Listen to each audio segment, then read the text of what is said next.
जय हिंद बच्चों, मेरा नाम संतोष कुमार मिश्रा है। मैं शासकीय high school police line Shahdol Madhya Pradesh में विज्ञान शिक्षक के रूप में पदस्थ हूँ।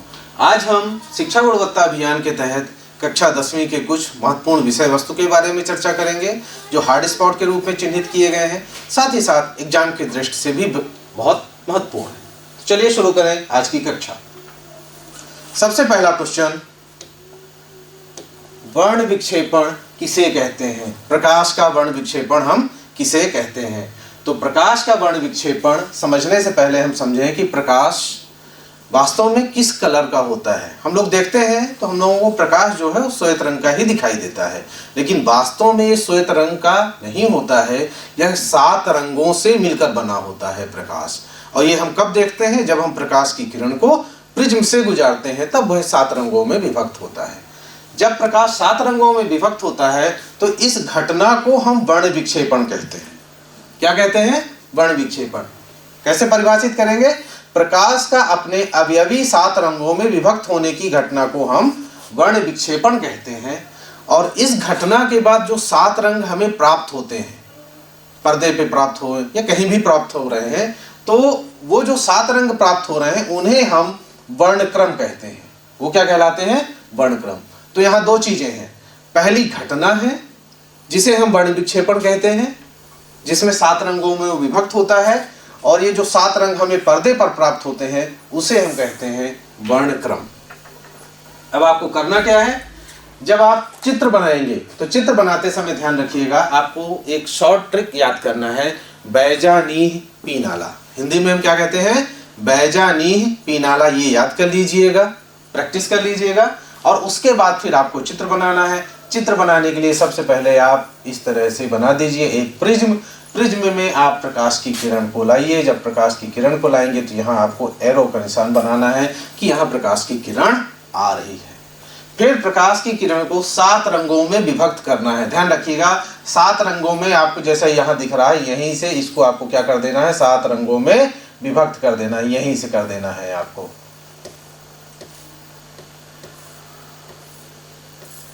ये अब 7 रंगों में विभक्त करने के बाद आप इसको पर्दे पे ले आइए। इस तरह से आप पर्दे पे ले आएंगे। और आप ध्यान रखिएगा कि जब आप बैजा नीह पीनाला लिखेंगे तो आपको कहां से लिखना है? नीचे की तरफ से लिखना है। सबसे पहले बै, दूसरा लिखिए जा, नी, हा, पी, ना, ला। ये शॉर्ट ट्रिक है। सबसे पहले आप ये लिख लीजिए। इसको लिखने के बाद क्या करना है? आप इसको पूरा नाम लिख दीजिए। हमको पता है बै से क्या होगा? बैगनी, जा से जामुनी, नी से नीला, हा से हरा, पी से पीला, ना से नारंगी और ला से लाल। तो बैजा नी पीनाला आपको नीचे से स्टार्ट करना है और ऊपर की तरफ ये लाल आपको लिखना है। इस तरह से आप एक प्रकाश का जो वर्ण विक्षेपण है इससे संबंधित क्वेश्चन आता है तो आप इसे लिख पाएंगे। और इस चित्र को आपको प्रैक्टिस करके अच्छे से तैयार कर लेना है। कभी कभी प्रकाश का वर्ण विक्षेपण पूछ लेता है या सिर्फ लिख देता है कि वर्ण विक्षेपण का नामांकित चित्र बनाइए। अगला, निकट दृष्टि दोष। दृष्टि दोष मुख्य रूप से 2 प्रकार के हैं, निकट दृष्टि दोष और दूर दृष्टि दोष। इन दोनों में आपको परिभाषित करना है। सबसे पहला काम कारण लिखना है, निवारण लिखना है और चित्र बनाना है। 4 चीजें हैं: परिभाषा, कारण, निवारण और चित्र। यदि आप एक को समझ लेंगे, चाहे निकट दृष्टि दोष समझ लीजिए, तो उसका जस्ट अपोजिट आपको दूर दृष्टि दोष में लिख देना है। यदि आप दूर दृष्टि दोष समझ रहे हैं तो उसका जस्ट अपोजिट आपको निकट दृष्टि दोष में लिख देना है। सबसे पहले परिभाषित करते हैं कि निकट दृष्टि दोष क्या है। तो निकट दृष्टि दोष में ध्यान रखिएगा, निकट की वस्तुएं स्पष्ट दिखाई देती हैं। बहुत सारे बच्चे क्या करते हैं, जब हम लोग कॉपी चेक करते हैं, देखते हैं, तो बहुत सारे बच्चे लिख देते हैं निकट दृष्टि दोष मतलब निकट की चीजें दिखाई नहीं देती है, जो कि पूरी तरह से गलत है। आपको लिखना क्या है? निकट दृष्टि दोष में निकट की वस्तुएं स्पष्ट रूप से दिखाई देती हैं, जबकि दूर की वस्तुएं स्पष्ट रूप से दिखाई नहीं देती हैं। तो ये आपको परिभाषा याद करना है कि निकट दृष्टि दोष किसे कहते हैं। अब इसके कारण की बात करें तो कारण में क्या लिखना है आपको? लेंस से रेटिना तक की दूरी बढ़ जाए। ये लेंस है और ये रेटिना है, तो लेंस से रेटिना की दूरी क्या हो जाए? बढ़ जाए। ये दूरी जब बढ़ जाती है लेंस से रेटिना तक की, तब हम कहते हैं कि उसे निकट दृष्टि दोष है। और दूसरा, लेंस मोटा हो जाए, तो लेंस जब मोटा हो जाएगा तो उसकी फोकस दूरी क्या हो जाएगी, कम हो जाएगी। ये दो इसके मुख्य कारण है निकट दृष्टि दोष के। और निकट दृष्टि दोष का जो निवारण होता है वो अवतल लेंस से होता है। कौन से लेंस से? अवतल लेंस से। देखिए, दो दृष्टि दोष है, निकट दृष्टि दोष भी है और दूर दृष्टि दोष भी है। और निकट दृष्टि दोष का निवारण अवतल लेंस से। बच्चे प्राय कंफ्यूज हो जाते हैं कि निकट दृष्टि दोष में हमको उत्तल लिखना है कि अवतल लिखना है। तो इसके लिए एक ट्रिक आप लोग याद रखिएगा, फिर चित्र के बारे में बात करेंगे। पहले आप लिखिए निकट और लिखिए दूर, ये दो आपने लिख लिया। अब आपको लिखना है अवतल और उत्तल, ये दो आपने लिखा। अब आप ध्यान रखिएगा कि दोनों के इनको काउंट करिए अक्षरों को। निकट में कितने? 3, दूर में कितने? 2, अवतल में कितना? 4 और उत्तल में 3। तो जो समाधान होगा, जो निवारण होगा, वो उससे बड़े अक्षर वाले से होगा। तो निकट में कितने हैं? 3, तो निकट और उत्तल, उत्तल में भी 3, तो दोनों बराबर हुए, तो इसका दोनों का कोई मेल नहीं है। मतलब निकट का निवारण उत्तल लेंस नहीं करेगा, क्योंकि दोनों में कितने हैं? 3 शब्द हैं। अब निकट में 3 और अवतल में 4, तो आप इसको इसके साथ कनेक्ट कर दीजिएगा कि निकट दृष्टि दोष का निवारण कौन करेगा? अवतल करेगा, क्योंकि निकट में यहाँ 3 शब्द हैं। ये ट्रिक है आपको याद रखने के लिए कि निकट में 3 है और अवतल में कितने शब्द हैं, अक्षर हैं? 4 हैं। तो ये इसका निवारण कौन करेगा? अवतल लेंस करेगा। अब चित्र कैसे बनाना है? तो चित्र बनाने के लिए आपको ध्यान रखना है, ये आपने नेत्र बनाया, नेत्र बनाने के साथ आपने यहाँ से प्रकाश की किरणें लाई।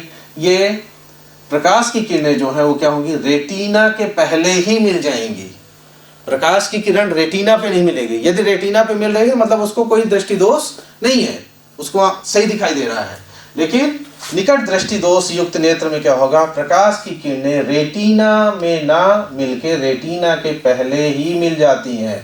ये रेटिना के पहले मिल जाएंगी। तो इस चित्र में आपको दिखाना है कि रेटिना के पहले जो किरणें हैं वो मिल गई हैं, और उसके बाद आपको क्या करना है?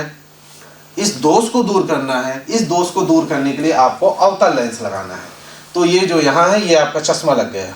क्या लग गया? ये चश्मा, अवतल लेंस। जैसे ही आप अवतल लेंस लगाएंगे, अवतल लेंस लगाने के बाद ये जो प्रकाश की किरण है ये कहाँ?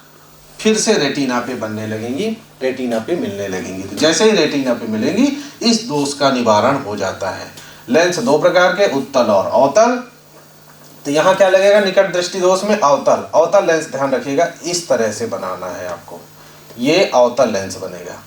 तो लेंस को भी पहचान लीजिएगा कि किस तरह का लेंस हमको यहाँ लगाना है। ये प्रकाश की किरण के बीच में ही आपको ये अवतल लेंस लगा देना है, जिससे इस दृष्टि दोष का निवारण हो जाएगा। तो इसमें परिभाषा, परिभाषा के साथ कारण और कारण के साथ निवारण। अब यहीं पर थोड़ा सा हम लोग चर्चा कर लेते हैं दूरदृष्टि दोष की। दूरदृष्टि दोष नेक्स्ट स्लाइड में हम देखेंगे, लेकिन चर्चा कर लेते हैं कि कारण में क्या लिखेंगे। यहाँ हमने क्या लिखा? लेंस से रेटिना तक की दूरी बढ़ जाए। सिर्फ एक शब्द आपको हटा देना है, बढ़ की जगह क्या कर देना है? दूरदृष्टि दोष में कम हो जाए। तो सिर्फ ये शब्द कम कर हटा दीजिए और कम कर दीजिए। और यहाँ लेंस मोटा, तो मोटा की जगह क्या कर देना है अब आपको? पतला। तो लेंस पतला हो जाए या उसकी फोकस दूरी कम हो जाए, तो कम की जगह क्या कर देना है? बढ़ जाए। मतलब यहाँ 2 चेंज करना है। जब आप दूरदृष्टि दोष लिखेंगे तो बढ़ की जगह कम हो जाए, मोटा की जगह पतला हो जाए और दूरी कम की जगह बढ़ जाए। बस निवारण में वहाँ उत्तल लेंस आ जाएगा। और ये नेक्स्ट टर्म में चलिए देखते हैं। देखिए, दूरदृष्टि दोष, इस दोष में दूर की वस्तुएं स्पष्ट रूप से दिखाई देती हैं, जबकि निकट की वस्तुएं स्पष्ट रूप से दिखाई नहीं देती हैं। कारण लेंस से रेटिना तक की दूरी कम हो जाए, लेंस पतला हो जाए या उसकी फोकस दूरी बढ़ जाए, जिसके बारे में अभी हम चर्चा कर चुके हैं। और निवारण कैसे होगा? इसका निवारण होगा उत्तल लेंस से। और इसमें भी चित्र बनाएंगे तो ध्यान रखिएगा, इसमें क्या होता है? ये जो प्रकाश की किरण है ये रेटिना से आगे चली जाती है। कहाँ? रेटिना पे नहीं मिलती है। इसके पहले हमने देखा था निकट दृष्टि दोष, उसमें रेटिना के पहले यहाँ मिल गया था, लेकिन इसमें यहाँ पहले नहीं मिलता। कहाँ? यहाँ बाद में, यहाँ चली जाती हैं प्रकाश की किरणें, जिस वजह से स्पष्ट रूप से दिखाई नहीं देता है। इसको सुधारेंगे कैसे, निवारण कैसे होगा, तो इसमें ध्यान रखिएगा उत्तल लेंस लगाया जाएगा। ये उत्तल लेंस, ये हमने यहां उत्तल लेंस लगा दिया। जैसे ही हम उत्तल लेंस लगाएंगे, प्रकाश की किरणें फिर से कहां आ जाएंगी, प्रकाश की किरणें फिर से आ जाएंगी रेटिना पर और उसे स्पष्ट रूप से दिखाई देने लगेगा। तो ये दो हैं, निकट दृष्टि दोष और दूर दृष्टि दोष। एक को तैयार करेंगे, दूसरा अपने आप तैयार हो जाएगा, बस थोड़ा सा समझने की जरूरत है। अब देखते हैं विद्युत परिपथों में सामान्यतः उपयोग होने वाले कुछ अवयवों के प्रतीक चिन्ह। ये बहुत इंपॉर्टेंट है। कभी आपको ये इसमें जब क्वेश्चन आता है तो आपको नाम दे दिया जाएगा कि विद्युत सेल का प्रतीक चिन्ह बनाइए या बैटरी का बनाइए, या फिर कभी कभी ये भी होता है कि किन्हीं 4 अवयवों का के प्रतीक चिन्ह बनाइए। तो आपको ये पूरे प्रतीक चिन्ह याद होने चाहिए। सबसे पहला है आपका ये विद्युत सेल। घर में आप लोग सेल देखते होंगे, चाहे टॉर्च में लगाएं, चाहे घड़ी में लगाएं या बैटरी कहीं भी लगाएं। तो जो सेल है उसमें 2 चीजें होती हैं, एक तरफ प्लस होता है, एक दूसरी तरफ माइनस होता है। तो बस एग्जैक्ट आपको वही कर देना है। ध्यान रखिएगा, ये आपने बनाया, ये जो बड़ा वाला पार्ट है ये प्लस रहेगा और उसी के बगल से छोटा करके माइनस कर देना है। तो ये किसका हो गया प्रतीक चिन्ह, विद्युत सेल का। अब दूसरा है बैटरी या सेलों का संयोजन। सेलों का संयोजन मतलब जब एक से ज्यादा सेल लगा दिया जाए। देखा होगा आपने, जो पुराने समय के टॉर्च है, अभी भी आते हैं वो, उनमें एक साथ 2 या 3 सेल लगते हैं। तो जो 2 या 3 सेल लगाते हैं वो किस तरह से लगता है, ये पहला तो आपका यही रहेगा, ध्यान रखिएगा, प्लस और माइनस रहेगा ही, साथ में इस माइनस के साथ क्या जुड़ जाएगा, प्लस। यदि आप प्लस प्लस लगा देंगे तो आप यदि टॉर्च को जलाएंगे तो टॉर्च नहीं जलेगी, ध्यान रखिएगा।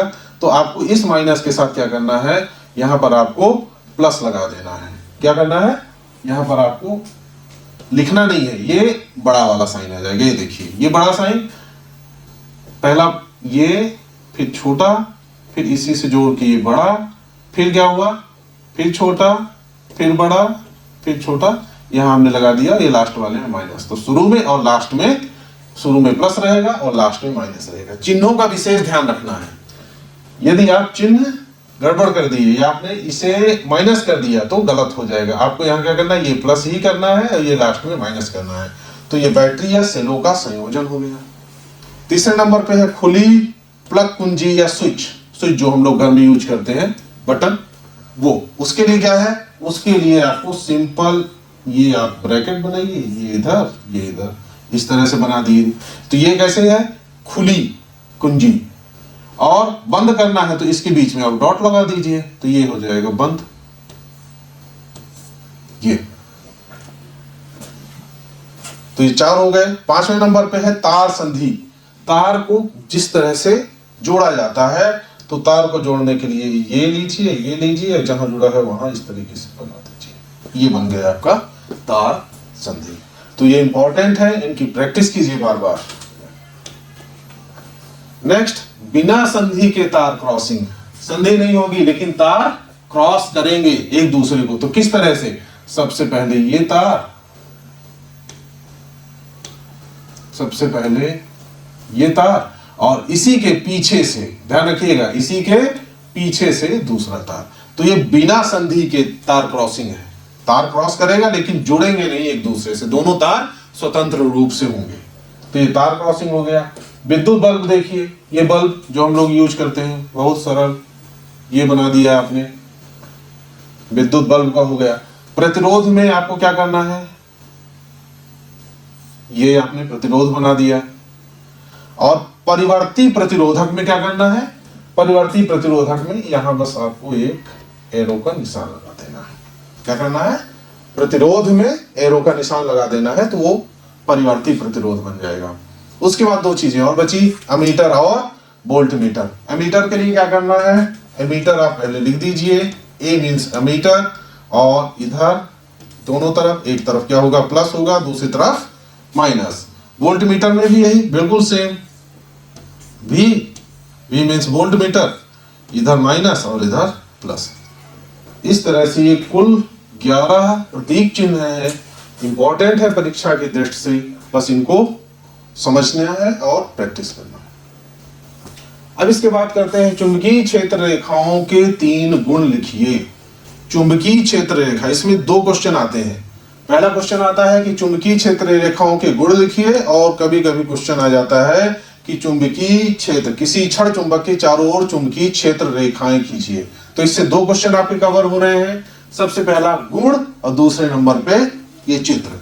यदि आपने चित्र सीख लिया है तो गुण आप लिख सकते हैं। चित्र में क्या करना है आपको ध्यान रखिए कि चित्र में सबसे पहले तो आपको ये बनाना है एक चुंबक। चुंबक में यहां लिख देना है साउथ पोल, इधर लिख देना है नॉर्थ। साउथ मतलब दक्षिण ध्रुव, और इसे कहेंगे हम नॉर्थ, मतलब ये क्या है, उत्तर। ये आपको सबसे पहले याद रखना। यदि आपने उल्टा कर दिया, नॉर्थ को इधर कर दिया, साउथ को इधर कर दिया, तो पूरा गलत हो जाएगा। इसलिए ध्यान रखिएगा साउथ और नॉर्थ ही रहेगा। अब इसके बाद करना क्या है, इसके बाद आपको, चलिए पहले गुण को देख लेते हैं, उसके बाद फिर चित्र बना लेंगे। सबसे पहला है चुंबकीय क्षेत्र रेखाएं बंद वक्र होते हैं जो परस्पर प्रतिच्छेद नहीं करते हैं। जो परस्पर प्रतिच्छेद नहीं करते हैं ये कहलाएंगे चुंबकीय क्षेत्र रेखाओं का पहला गुण है ये। दूसरा, ये रेखाएं चुंबक के बाहर उत्तरी ध्रुव से दक्षिणी ध्रुव की ओर जाती हैं। ये रेखाएं चुंबक के अंदर दक्षिणी ध्रुव से उत्तरी ध्रुव की ओर होती हैं। इसको याद करना हो सकता है थोड़ा सा लगे कठिन, लेकिन यदि आपने चित्र देख लिया है तो बिल्कुल भी कठिन नहीं लगेगा। कैसे, देखिए आप चित्र को, ये चुंबक है, ये चुंबक के अंदर रेखाएं जा रही हैं। ये वाली जो रेखाएं हैं ये कहाँ है, चुंबक के अंदर। तो चुंबक के अंदर कहां से जा रही हैं, देखिए चुंबक के अंदर ये जा रही हैं दक्षिण से उत्तर की ओर। मतलब आपको क्या करना है, जब चित्र बनाएंगे आप तो इस तरह से बनाएंगे। ये चुंबकीय क्षेत्र रेखाएं आई और चुंबकीय क्षेत्र रेखाएं ये बाहर निकल रही हैं। बाहर निकलते समय ध्यान रखिएगा ये एरो का निशान आपको ऐसे बनाना, ये बहुत जरूरी है बनाना, तभी पता चलेगा कि आप जो क्षेत्र रेखाएं हैं उसको कहां से कहां की ओर लेके जा रहे हैं। तो चुंबक के अंदर क्या हो गया, ये दक्षिण ध्रुव से उत्तर ध्रुव की ओर जाते हैं, चित्र में ही स्पष्ट है। अब चुंबक के बाहर क्या करेंगे, उत्तर से दक्षिण की ओर जाएंगे। चुंबक के बाहर ये देखिए ये उत्तर से दक्षिण की ओर, और इस एरो को सही बनाइएगा। यहां से जब प्रकार ये निकलेंगी तो ये ध्यान रखिएगा ये एरो इस तरह से होना चाहिए, अंदर की तरफ दक्षिण से उत्तर की ओर और बाहर की तरफ उत्तर से दक्षिण की ओर। तो 2 पॉइंट तो हमारे कंप्लीट हो गए। क्या क्या कंप्लीट हो गया, पहला कंप्लीट हो गया कि ये जो चुंबक के अंदर क्षेत्र रेखाएं हैं वो कहां से कहां जाती हैं, ये साउथ से नॉर्थ मतलब दक्षिण से उत्तर की ओर चलती हैं। दूसरा पॉइंट हमारा तैयार हो गया कि ये चुंबक के बाहर कहां से, नॉर्थ से साउथ की ओर मतलब उत्तर से दक्षिण की ओर चलती है। तो ये 2 पॉइंट कंप्लीट। और पहला पॉइंट होगा चुंबकीय क्षेत्र रेखाएं जो होती हैं ये बंद वक्र होती हैं। इस तरह से ये क्वेश्चन आपका कंप्लीट हो। अब इसके बाद देखते हैं फ्लेमिंग के बाएं हाथ का नियम। फ्लेमिंग के बाएं हाथ के नियम के लिए आपको क्या करना है, ये ध्यान रखिए 3 चीजें। क्या क्या लेना है, मध्यमा, तर्जनी और अंगूठा। मध्यमा, तर्जनी और अंगूठा, 3 चीजों को लेना है और इस तरह से बना लेना है, मध्यमा, तर्जनी और अंगूठा। अब लिखेंगे कैसे, अपने बाएं हाथ की तर्जनी, मध्यमा और अंगूठा को परस्पर लंबवत दिशा में फैलाएं, और जब लंबवत दिशा में फैलाते हैं तो तर्जनी जो है चुंबकीय क्षेत्र की दिशा, तर्जनी क्या है, चुंबकीय क्षेत्र की दिशा है, मध्यमा विद्युत धारा है और अंगूठा बल है। बस 3 चीज याद रखिएगा। तर्जनी क्या है, तर्जनी को कह रहा है चुंबकीय क्षेत्र की दिशा है, मध्यमा विद्युत धारा है और ये अंगूठा बल की ओर संकेत करता है।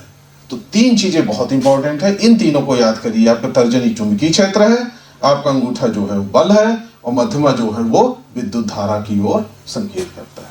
लिखने को इस तरह से लिखेंगे, अपने बाएं हाथ की तर्जनी, मध्यमा और अंगूठे को परस्पर लंबवत दिशा में फैलाएं। यदि तर्जनी चुंबकीय क्षेत्र की दिशा, तर्जनी चुंबकीय क्षेत्र की दिशा, मध्यमा चालक में प्रवाहित विद्युत धारा की दिशा की ओर संकेत करती है, तो अंगूठा चालक की गति की दिशा या चालक पर लगने वाले बल की दिशा की ओर संकेत करेगा। सरल या कठिन नहीं, बस ये याद रखिए, ये वाला अंगूठा, ये तर्जनी, मध्यमा। अंगूठा बल की ओर है, तर्जनी जो है चुंबकीय क्षेत्र की ओर है, और ये जो मध्यमा है ये है विद्युत धारा की दिशा की ओर। अब दक्षिण हस्त अंगुष्ठ नियम। दक्षिण हस्त अंगुष्ठ नियम के लिए क्या करना है आपको, ये देख लीजिए, ये इस दक्षिण, यदि आप दाहिने हाथ में धारावाही चालक को इस प्रकार पकड़ें कि आपका अंगूठा विद्युत धारा की दिशा की ओर संकेत करे, अंगूठा विद्युत धारा की दिशा की ओर संकेत करे और आपकी अंगुलियां चालक के चारों ओर उत्पन्न चुंबकीय क्षेत्र में चुंबकीय बल रेखाओं की ओर संकेत करें। तो दो चीजें हैं मेन, चुंबकीय क्षेत्र, चुंबकीय बल रेखाएं, ये पूरी उंगलियां जो हैं वो क्या करेंगी, चुंबकीय क्षेत्र में चुंबकीय बल रेखाओं की ओर संकेत करेंगी, और जो अंगूठा है वो विद्युत धारा की ओर संकेत करेगा। तो ये नियम भी इंपॉर्टेंट है, दक्षिण हस्त अंगुष्ठ नियम। दक्षिण हस्त अंगुष्ठ नियम में आप जो है इसको बना लीजिएगा, इस चित्र को बनाना जरूरी है। क्यों? क्योंकि इसी से आप बता पाएंगे कि चुंबकीय क्षेत्र क्या है, ये चुंबकीय क्षेत्र है पूरा, और ये जो अंगूठा है ये विद्युत धारा की ओर संकेत करता है। ये दोनों नियम इंपॉर्टेंट है। बहुत बहुत धन्यवाद। फिजिक्स से संबंधित ये कुछ महत्वपूर्ण टॉपिक थे, इनको आप अच्छे से तैयार करें और अपने एग्जाम की तैयारी करें। बहुत बहुत धन्यवाद।